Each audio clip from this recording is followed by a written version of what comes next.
초등학교 시절 가을 운동회에서 가장 인기 있는 종목이 뭐죠? 그렇죠, 달리기예요. 잘 아시네. 달리기가 제일 인기가 있습니다.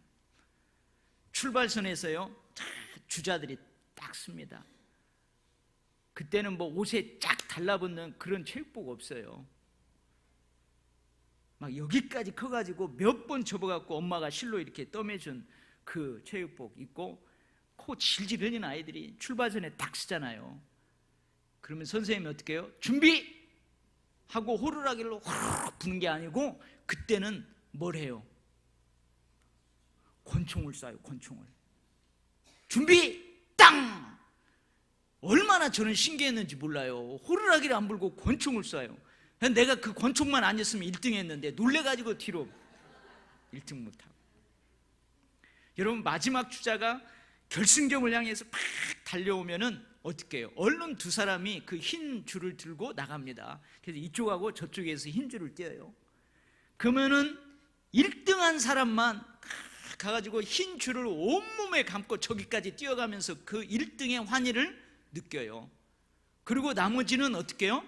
선생님들이 야야 너 2등 이리 와 해가지고 등면에다가 2자를 딱 붙여주고, 야 3등 이리 와 해가지고 3등 딱 붙여주고 해가지고 1등, 2등, 3등, 4등. 가장 인기 있는 종목인 달리기 결승점에서 벌어지는 일들이에요. 여러분, 우리들의 인생의 삶의 결승점은 어디예요? 하나님 나라예요. 우리 인생 여정의 우리 삶의 결승점인 하나님 나라에서는 어떨까요? 어떨까요? 1등만 흰 줄을 다 온몸에 막 감고 한참을 달리면서 그 1등의 환희를 만끽할 수 있을까요? 아니면 우리 인생 여정의 결승점인 저 천국에서도 천사들이 너 이리 와 2등, 너 이리 와 등에다 막 3등, 4등 그거 붙이니라고 아주 분주할까요? 과연 하나님 나라에서는 어떨까요?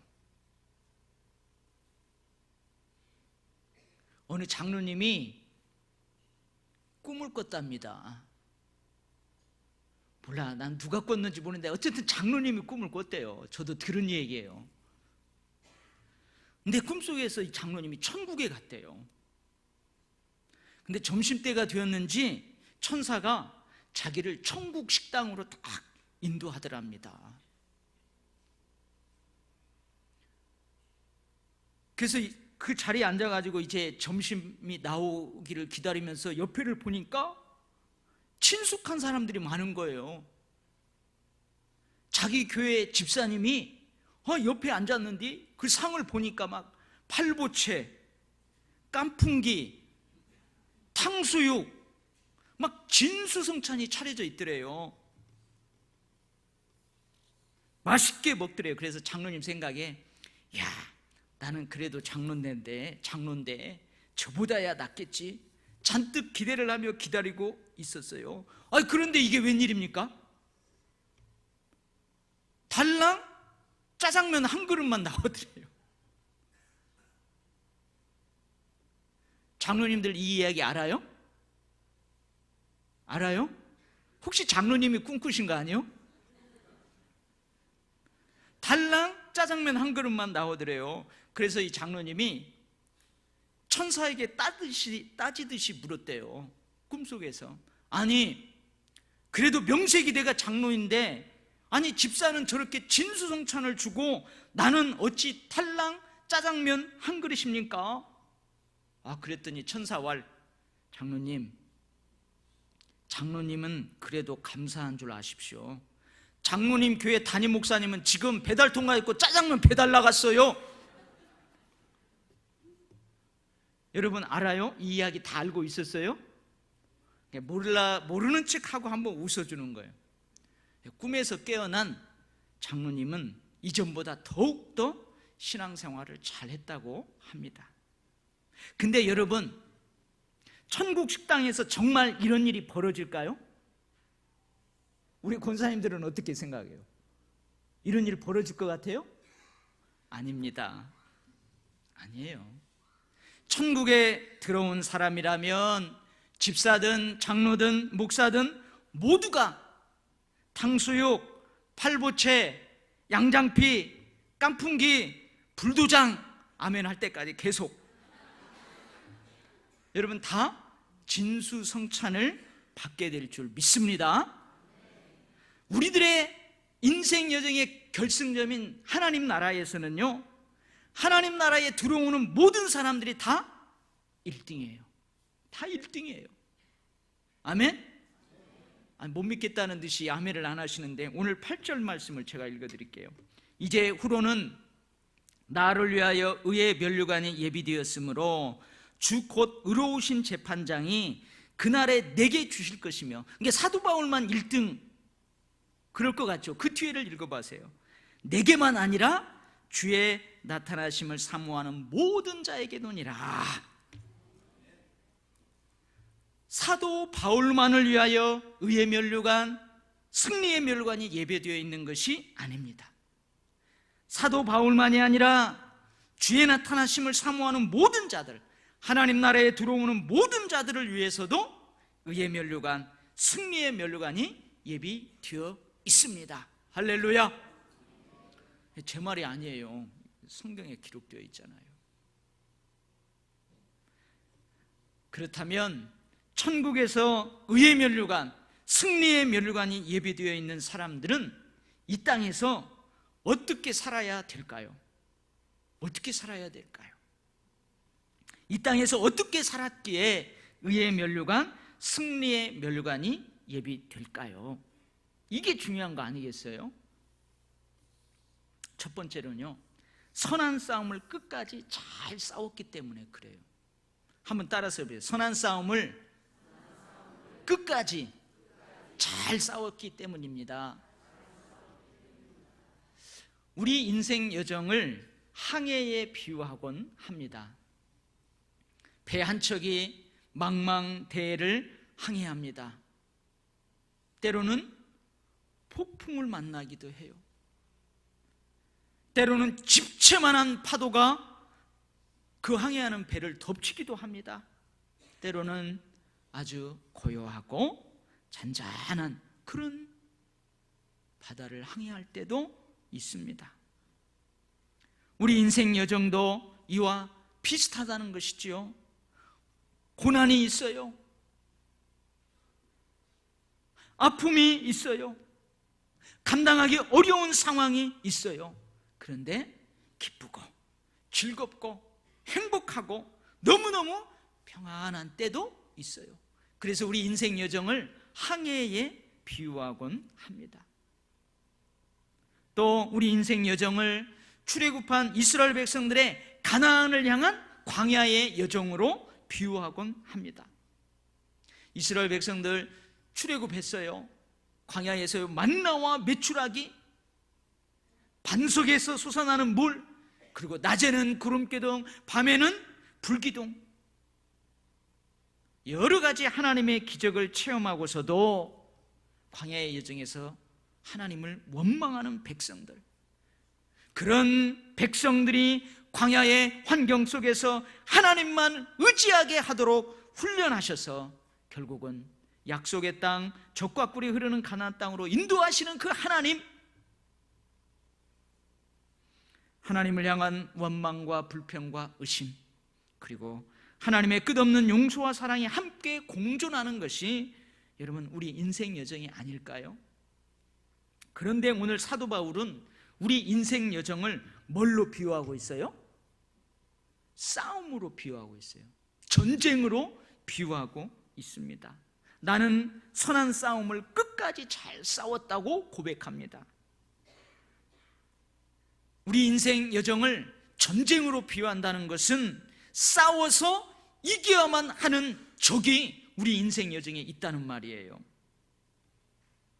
우리 인생 여정에서 있게 되는 이 치열한 선한 싸움, 이 치열한 영적 싸움에서 이겨내기 위한 여러분 사도 바울의 그 고뇌가 담겨있는 본문 말씀이 있어요. 성경에 어디일까요? 여러분도 잘 알고 있어요. 에베소서 6장 10절로 18절 말씀이에요. 마귀의 간계를 능히 대적하기 위하여 주 안에서 그의 힘의 능력으로 강건해야 한다. 하나님의 전신갑주를 입어야 한다.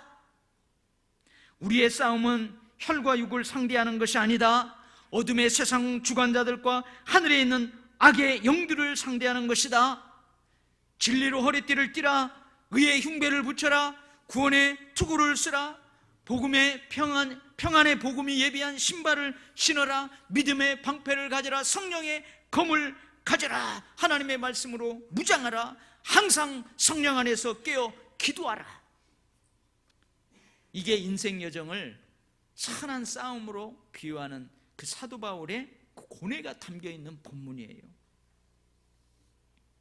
요즘은 그 사도 바울 시대와는 좀 다르죠. 요즘에 육체적 고통을 가하는 여러분 병만은 거의 없어요. 우리의 육체적인 고통을 가하는 핍박, 박해는 별로 없어요. 그렇지 않나요? 암 환자들이 많아진다고들 해요. 그러나 암도 조기에 발견만 하면 여러분 암을 정복할 수 있다고들 하잖아요. 너무너무나 육체적으로 편리한 시대에 살고 있어요. 여러분 건강하게 100년은 거뜬하게 살 수 있다고들 그렇게 하잖아요. 그래서 만들어진 노래가 무슨 노래예요? 100세 인생이에요. 80세에 날 데리러 오거든 뭐라고요? 아직 쓸만한 게 못 간다고 전하여라. 한번 오늘 한번 편하게 80세 되신 분들 손 한번 들어봐요. 80세 되신 분 손 내리세요. 어떻게 좀 쓸만해요? 네. 여러분 100세에 날 데리러 오거든 좋은 날 좋은 시간 잡아서 내가 알아서 간다고 전하여라. 제발 그랬으면 좋겠어요. 이처럼 여러분 요즘은 그 육체적으로 우리를 힘들게 하는 그런 병만은 없어요. 박해는 없어요. 그러나 육체적 고통으로 우리를 무너뜨리려고 하던 사탄의 전략보다도 더욱더 육체적 편리한 지금 시대의 사탄의 전략이 더 고도화되고 있다는 사실이에요. 미혹하는 사람들과 세력들, 조직적으로 집요하게 정당화된 권력으로 믿는 자들을 핍박하는 사람들, 세력들이 더욱더 많아지게 될 거예요. 여러분 육체적으로는 고통스럽게 하지 않아요. 육체적으로 아주 편하게 만들어져요.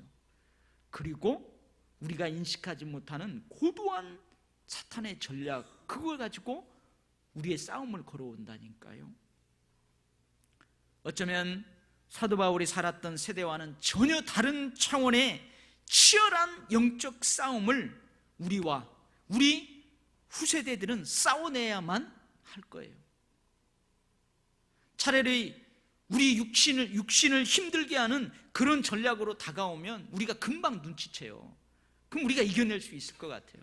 근데 그런 게 아니라는 거죠. 앞으로는 우리도 사도 바울이 선한 싸움을 끝까지 잘 싸웠던 것처럼 잘 싸워내야 될 줄 믿습니다. 사도 바울이 선한 이 영적 전투에서 승리했던 원리, 그 원리를 우리가 잘 터득하여 우리도 끝까지 잘 영적 싸움, 선한 싸움을 잘 싸워야 될 줄 믿습니다. 아멘. 두 번째로는요, 내가 달려갈 길을 끝까지 잘 마쳤기 때문에 그래요. 한번 따라해 봅시다. 내가 달려갈 길을 끝까지 잘 마쳤기 때문입니다. 달려갈 길을 끝까지 잘 마쳤다는 것은 무슨 말이냐면 주어진 사명을 잘 감당했다는 거예요. 주님께서 다메섹 도상에서 친히 만난 사울에게, 바울에게 주신 사명이 있어요. 이 사람은 내 이름을 이방인과 임금들과 이스라엘 자손들에게 전하기 위하여 택한 나의 그릇이라. 그가 내 이름을 위하여 얼마나 고난을 받아야 할 것을 내가 그에게 보이리라. 그럼 사도 바울의 사명이 뭐예요? 이방인들, 이방의 임금들, 그리고 동족인 이스라엘 백성들에게 복음을 전하는 그릇이래요. 근데 그 사명을 감당할 때 어마어마한 고난이 있게 될 거래요. 주님의 말씀대로 사도 바울이 달려가는 길에는 엄청난 고난이 있었습니다. 그가 당했던 고난들을 사도 바울이 낱낱이 기록해 놓고 있는 성경이 있어요. 어디냐면 고린도후서 11장 23절 이하에 자기가 당했던 고난을 낱낱이 기록하고 있어요. 감옥에 여러 번 갇혔어요. 지금 예수 믿기 때문에 감옥 갇히는 사람 있어요? 매도 수없이 맞았어요. 예수님 때문에 매도 수없이 맞았어요. 여러분, 지금 예수 믿는다고 매 맞는 사람 있어요? 여러 번 죽을 뻔했어요. 여러분, 사도행전에 보면은 엄청 뚫패가지고요, 사도 바울이 죽은 줄 알고 가만히로 둘둘둘 말하고 성 밖으로 던져놔 버렸어요. 배가 파선해요. 일주일을 넘게 넓고 깊은 바다에서 지냈어요. 강도를 만났어요. 동족인 이스라엘 백성들이 괴롭혀요. 뿐만 아니라 이방인들도 사도 바울을 괴롭혀요. 여러분, 이쪽 편도 아니고 저쪽 편도 아니고 중간에 서서 복음 편에만 쓰니까 이쪽 사람도 괴롭히고 저쪽 사람도 괴롭히는 거예요. 교회 안에서도, 교회 안에까지 들어온 거짓 형제들로 인해 가지고요, 잠을 제대로 못 잤어요. 제대로 먹지도 못하고 입지도 못했어요. 이러한 엄청난 고난이 있었어요. 사도 바울이 제3차 전도 여행을 마치고 이제 예루살렘으로 돌아갑니다. 예루살렘을 향해서 돌아가요. 근데 예루살렘을 향해서 돌아가는데 그 동네를 들리면서 갈 거 아니에요. 근데 이 동네에 딱 돌리면은 그 동네에 성령이 충만한 사람이 있어요. 근데 그 성령이 충만한 사람이 사도 바울 보고 뭐라고 그러냐면은, 바울 사도요, 내가 바울 사도를 위해서 기도하는데 예루살렘에 가면 바울 사도에게 큰 환난이 기다리고 있다고 하는데요, 가지 마세요, 가지 마세요, 그러는 거예요. 그 다음 동네 가는데도 성령이 충만한 사람이 또 그러는 거예요. 예루살렘에 가면 사도 바울 당신 큰 환난이 지금 기다리고 있으니 가지 마세요, 가지 마세요. 근데 그때 사도 바울이 뭐라고 했게요? 보라, 이제 나는 성령에 매여 예루살렘으로 가는데 거기서 무슨 일을 당할는지 알지 못하노라. 그러나 내가 달려갈 길과 주 예수께 받은 사명, 곧 하나님의 은혜의 복음을 증언하는 일을 마치려 하면은 나의 생명조차 조금도 귀한 것으로 여기지 아니하노라. 사랑하는 성도 여러분, 우리 모두에게는 크든 작든 하나님께서 주신 사명이 있어요. 내가 달려갈 길이 있어요. 달려가는 그 길에 여러 가지 장애물들이 있을 수 있어요. 그 장애물은 육신적인 편안함일 수도 있습니다. 세상적인 욕망일 수도 있습니다. 사도 바울 시대처럼 육체적인 핍박은 거의 없습니다만은 그 시대와는 다른 많은 영적인 유혹들이 있습니다. 크든 작든 하나님께서 주신 사명, 달려갈 길을 달려가는 사람들 앞에는 크든 작든 여러 가지 장애물들이 있어요. 근데 사도 바울은 어떻게 했다고요? 내가 달려갈 길을 끝까지 잘 마쳤대요. 우리도 사도 바울이 끝까지 달려갈 길을 잘 마쳤던 것처럼 끝까지 달려갈 길을 잘 달려가야 될 줄 믿습니다. 잘 마치게 될 줄 믿습니다. 아멘. 세 번째로는요, 믿음을 끝까지 잘 지켰기 때문에 그래요. 한번 따라서 해봐요. 믿음을 끝까지 잘 지켰기 때문입니다. 사도 바울 시대에도요, 믿음을 저버리는 사람들이 많았어요. 디모데전서 1장 19절 말씀이에요. 아들 디모데야, 믿음과 착한 양심을 가지라. 어떤 이들은 이 양심을 버렸고 그 믿음에 관하여서는 파선하였느니라. 믿음과 양심을 버린 사람들이 사도 바울 시대에도 많았어요. 대표적인 사람 이름을 거론하고 있는데요, 후메네오라는 사람이에요. 알렉산더라는 사람이에요.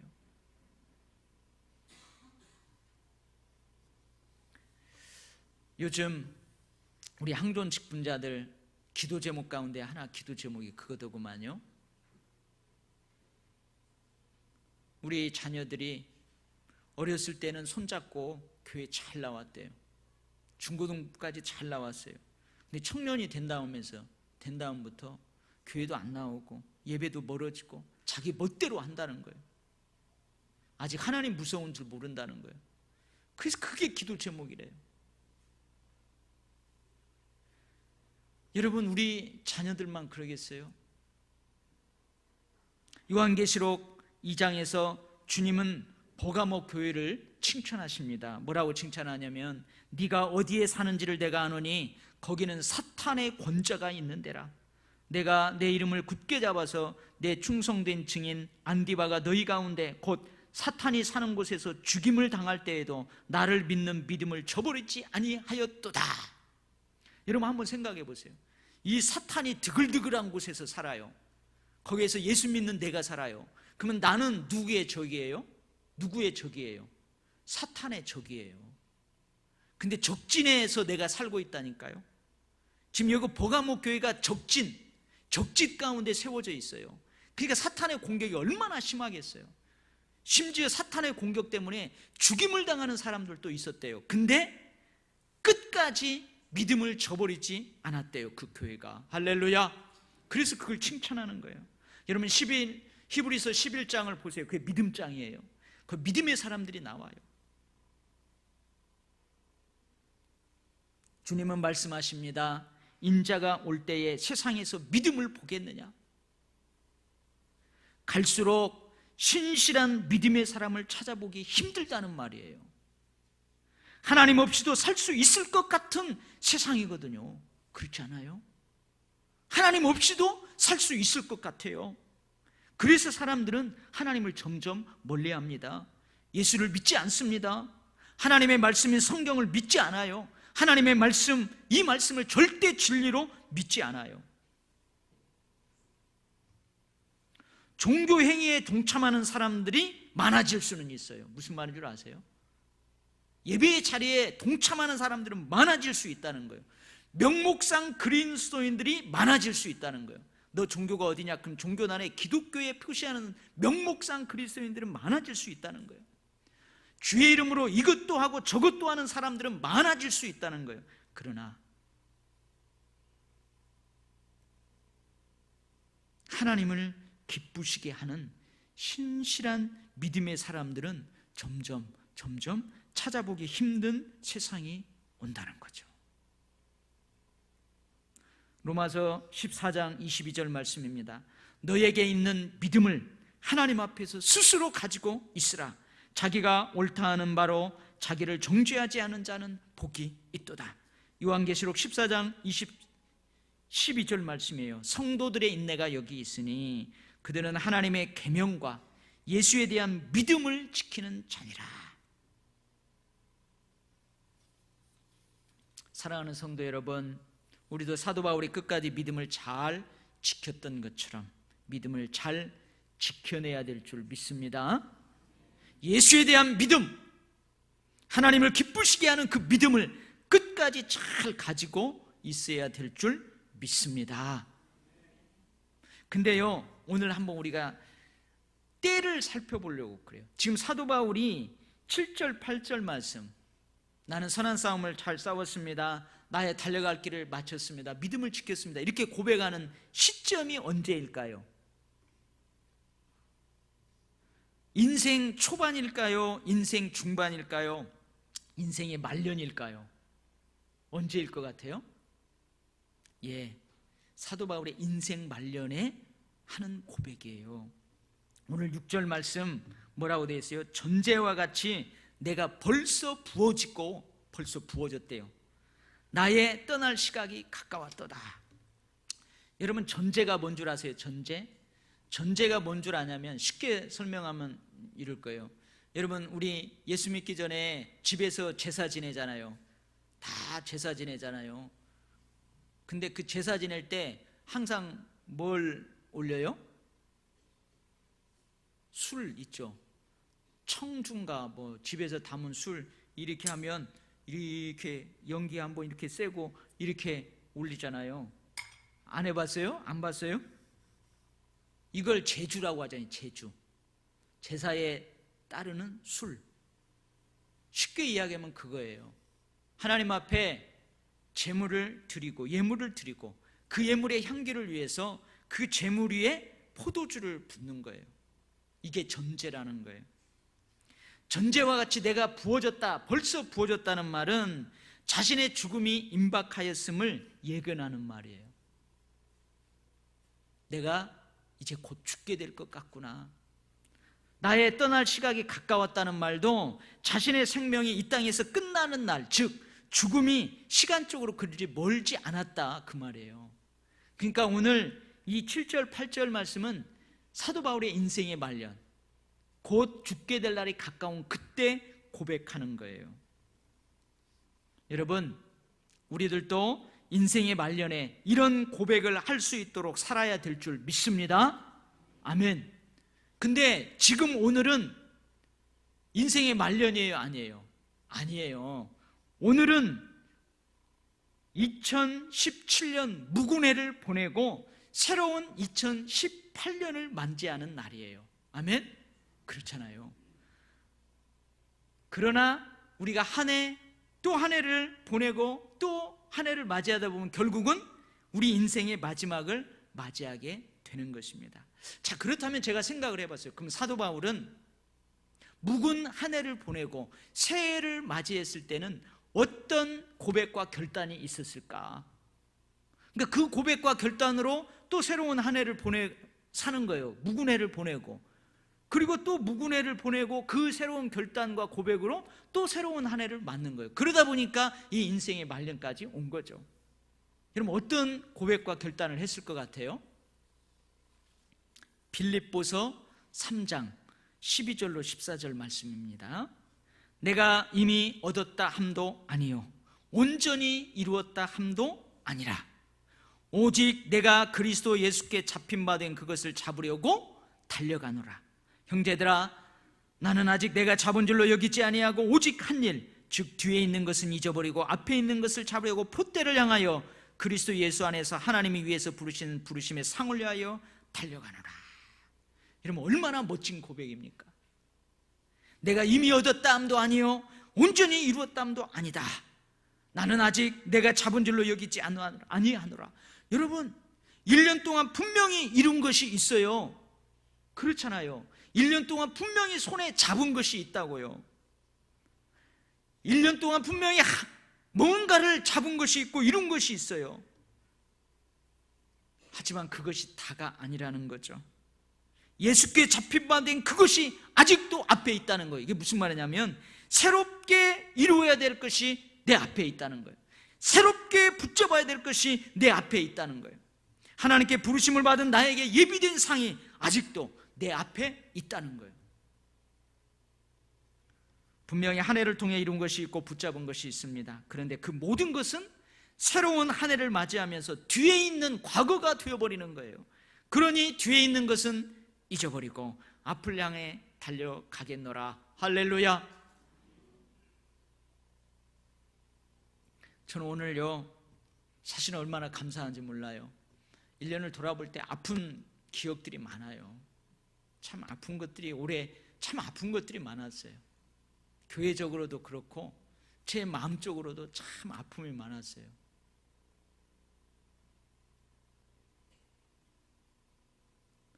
여러분, 지금 이 강단을 하나님 앞에 헌물한 우리 집사님, 우리 체육대회 할 때 하나님이 그냥 순간에 데려가 버리셨어요. 그런 아픔이 저에게 있고 여러분에게도 있잖아요.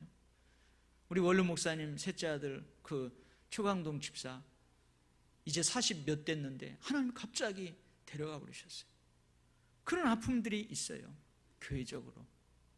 그리고 더 개인적으로도 정말로 많이 아픈, 정말 목회를 그만두어야 되나 더 해야 되나 할 정도로 내 마음이 아팠던 그러한 일들도 있었어요.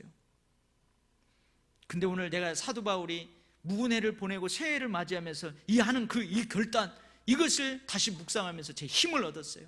그래, 슬픈 일이든 기쁜 일이든 자, 뒤로 다 이제 내려놓자. 그리고 앞에 있는 것을 보고 달려가자. 할렐루야. 이런 고백과 결단으로 마지막 인생의 말년까지 사도 바울이 잘 달려오는 거예요. 달려온 거예요. 그리고 죽음이 임박한 마지막 인생의 말년까지의 자기 인생 여정을 돌아보니 어떻다고요? 선한 싸움을 잘 싸운 거예요. 달려갈 길을 잘 달려온 거예요. 믿음을 끝까지 잘 지킨 거예요. 할렐루야. 우리 모두가 묵은 한 해를 보내고 또 새로운 한 해를 맞이하는 이 시간, 사도 바울과 같은 그 고백과 결단이 있기를 바랍니다. 아멘. 이렇게 고백과 결단으로 살아온 우리들의 인생의 말년에도 여러분 사도 바울과 같이 그렇게 되기를 축복합니다. 축복합니다. 축복합니다. 할렐루야. 우리 옆 사람한테 한번 이렇게 인사합시다. 뒤에 있는 것을 잊어버립시다. 그리고 눈을 한번 질끈 감아야 돼요. 그래야 잊어버려요. 뒤에 있는 것을 잊어버립시다. 앞에 있는 것을 잡으려고 달려갑시다. 할렐루야. 기도하겠습니다. 하나님 아버지, 예수님을 본받기도 버겁고 사도 바울을 본받기도 버겁습니다. 그래도 주님을 한번 닮아보라고, 사도 바울을 닮아보라고 주님 우리에게 이런 말씀을 주시는 줄 믿습니다.